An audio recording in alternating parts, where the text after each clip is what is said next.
Now the government warns of health dangers from even small amounts of cigarette smoke. Judy Woodruff has that story. Smoking rates in America have dropped dramatically, over the past 4 decades. But despite repeated warnings about its deadly risks, since a landmark report was issued in 1964, 40 million Americans still smoke, many casually or occasionally. That included the president until recently. His spokesman said today that he had not seen Mr. Obama light up in at least 9 months. Well, a new report issued by the Surgeon General had a warning for the president and others about smoking even one cigarette. Dr. Regina Benjamin is the Surgeon General, and she joins us now. Thank you very much for coming out and talking with us. Great. Thank you for having me. So we've known for decades, since that report in 1964, smoking is harmful.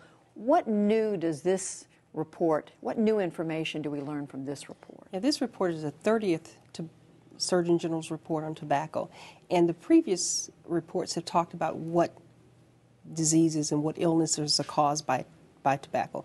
This particular report talks about how these things happen, how the diseases are, what they're caused by, how they're developed, how they affect you.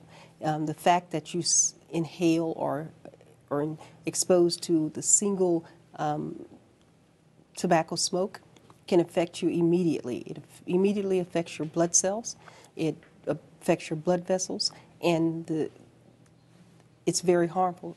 The first breath you take of inhaling any smoke. So those chemical changes in your body from the nicotine, the harmful substance. There are 7,000 chemicals or chemical compounds in the tobacco smoke. And when you inhale those chemical compounds, they attack the lining of your blood vessel, makes your blood thicker and easier to clot. And if a clot happens in the brain, it's a stroke. If it happens in your heart, it's a heart attack. And those things can be immediate. But this notion of light exposure, which is what we're talking about here, you were essentially saying today, one puff, that's not really the main concern, is it? I mean, isn't the main concern getting people who are heavy smokers to stop? No, any smoker. It doesn't matter if you're a smoker or if you just happen to be passing by and it's secondhand smoke. You can have the same effect. It affects your blood vessels. It affects your every cell in your body. It affects the DNA. And so we now know that it really damages every cell. And so anyone, and there is no safe level of tobacco smoke.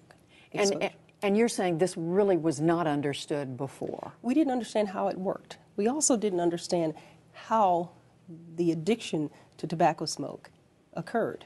We now know that because of these 7,000 chemicals, that nicotine is the most dangerous of all and the most addicting. However, there are other things. There are things like the way it's packaged, the additives.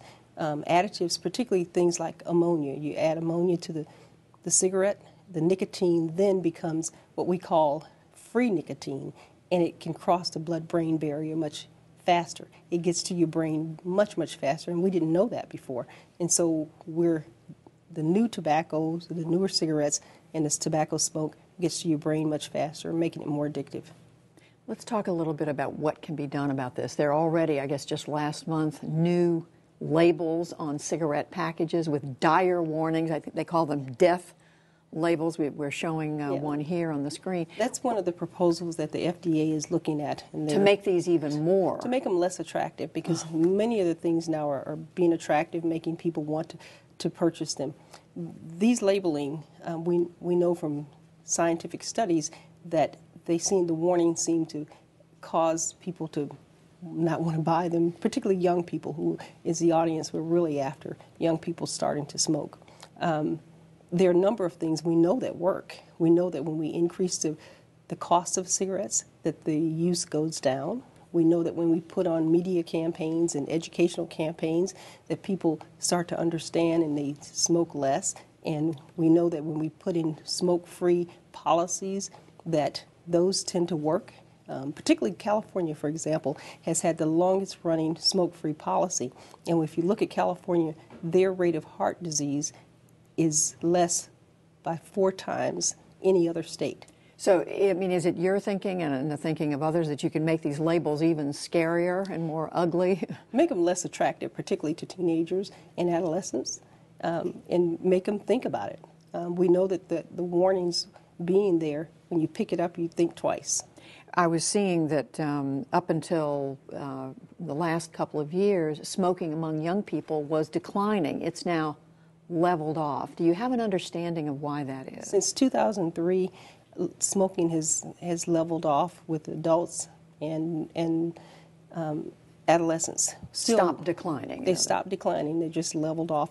We have 1 in 5 adults smoke and 1 in 5 adolescents smoke. We do know that adolescents are much more likely to become addicted to tobacco smoke, and their bodies are much more easily addicted than adults. And that may explain why every day almost 1,000 adolescents will start to smoke daily. So what do you believe should be done, can be done, to address this? You mentioned the cost, which suggests taxes. Yeah. What else? The first thing I say is talk to your doctor, because we know that people who smoke, 70% of them say they want to stop.